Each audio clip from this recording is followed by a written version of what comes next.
Doctor Mohammad ইউনূসের নেতৃত্বে বাংলাদেশের অন্তর্বর্তী সরকারের প্রতি পূর্ণ সমর্থন জানিয়েছেন মার্কিন প্রেসিডেন্ট জো বাইডেন।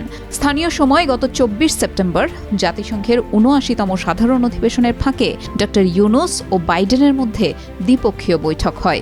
ওই বৈঠকে বাইডেন তার এমন সমর্থনের কথা ডক্টর ইউনূসকে জানান।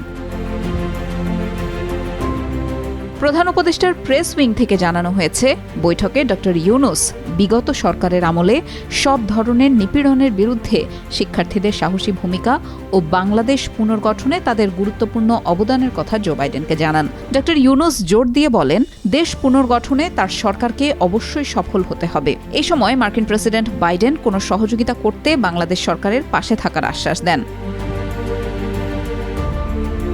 প্রেসিডেন্ট বাইডেন বলেন, শিক্ষার্থীরা যদি দেশের জন্য এত ত্যাগ স্বীকার করতে পারেন, তাহলে যুক্তরাষ্ট্র সরকারেরও পূর্ণ সমর্থন করা উচিত। বৈঠকে প্রধান উপদেষ্টা জুলাই বিপ্লব চলাকালে এবং এর পরে বাংলাদেশি শিক্ষার্থীদের আঁকা দেয়াল চিত্রের ছবি সংবলিত দ্য আর্ট অফ ট্রায়াম্ফ শীর্ষক আর্ট বুক মার্কিন প্রেসিডেন্ট জো বাইডেনকে উপহার দেন। এদিকে এই দুই দেশের শীর্ষ নেতার বৈঠকের পর এই বিষয়ে বিবৃতি দিয়েছে হোয়াইট হাউস। এতে বলা হয়, বৈঠকে বাইডেন বলেছেন, বাংলাদেশের নতুন সংস্কার কর্মসূচি বাস্তবায়নে মার্কিন সমর্থন অব্যাহত থাকবে। বিবৃতিতে বলা হয়, মোহাম্মদ ইউনূস সম্প্রতি বাংলাদেশের অন্তর্বর্তী সরকারের প্রধান উপদেষ্টা নিযুক্ত হওয়ায় তাকে অভিনন্দন জানাতে তার সঙ্গে বৈঠক করেছেন মার্কিন প্রেসিডেন্ট জো বাইডেন। বৈঠকে উভয় নেতা যুক্তরাষ্ট্র ও বাংলাদেশের মধ্যকার ঘনিষ্ঠ অংশীদারত্বের বিষয়টি উল্লেখ করেন।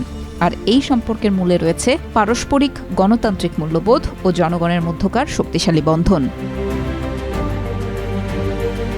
বিবৃতিতে আরও বলা হয়, প্রেসিডেন্ট বাইডেন দুই সরকারের মধ্যে আরও সম্পৃক্ততাকে স্বাগত জানিয়ে বলেছেন, বাংলাদেশের নতুন সংস্কার কর্মসূচি বাস্তবায়নে মার্কিন সমর্থন অব্যাহত থাকবে। গত ৩ দশকে জাতিসংঘের অধিবেশনের ফাঁকে বাংলাদেশের কোনো শীর্ষ নেতার সঙ্গে যুক্তরাষ্ট্রের প্রেসিডেন্টের কোনো বৈঠক হয়নি। বাংলাদেশের রাষ্ট্র ও সরকার প্রধানদের সঙ্গে সবসময় যুক্তরাষ্ট্রের প্রেসিডেন্টের সংবর্ধনায় দেখা হয়েছে, কথা হয়েছে।